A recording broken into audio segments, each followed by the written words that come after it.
أعوذ بالله من الشيطان الرجيم. بسم الله الرحمن الرحيم. مثل الذين ينفقون أموالهم في سبيل الله كمثل حبة أنبتت 7 سنابل في كل سنبلة 100 حبة، والله يضاعف لمن يشاء، والله واسع عليم.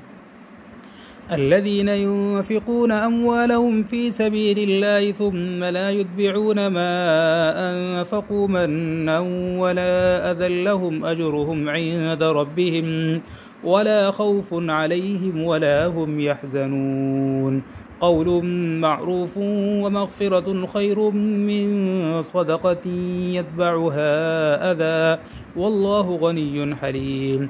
يا أيها الذين آمنوا لا تبطلوا صدقاتكم بالمن والأذى كالذي ينفق ماله رئاء الناس ولا يؤمن بالله واليوم الآخر، فمثله كمثل صفوان عليه تراب فأصابه وابل فتركه صلدا، لا يقدرون على شيء مما كسبوا، والله لا يهدي القوم الكافرين.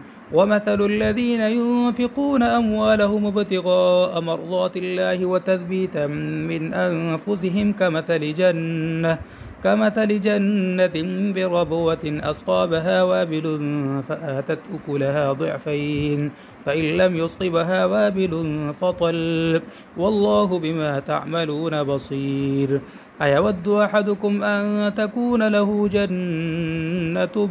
جنة من نخيل وأعناب تجري من تحتها الأنهار له فيها من كل الثمرات فأصابه الكبر وله ذرية ضعفاء فأصابها إعصار فيه نار فاحترقت، كذلك يبين الله لكم الآيات لعلكم تتفكرون. صدق الله العظيم.